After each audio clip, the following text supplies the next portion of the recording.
Sutrayana is rare and precious, and the Vajrayana is even rarer and more precious. Throughout the numerous kalpas and among so many Buddhas, only 3 Buddhas promulgate the Secret Mantrayana, or Vajrayana. Now we are in the era when Buddha Shakyamuni's Vajrayana teachings are extant, and we have the rare opportunity to study and practice those teachings. I hereby put my palms together and sincerely plead that you do not discard Vajrayana. Even if you are unable to generate strong faith, you shouldn't abandon or slander Vajrayana teachings.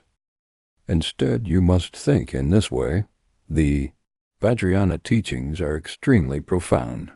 An ordinary person like me may not practice Vajrayana well, but Vajrayana teachings are definitely the object of my veneration, prostration, and offerings.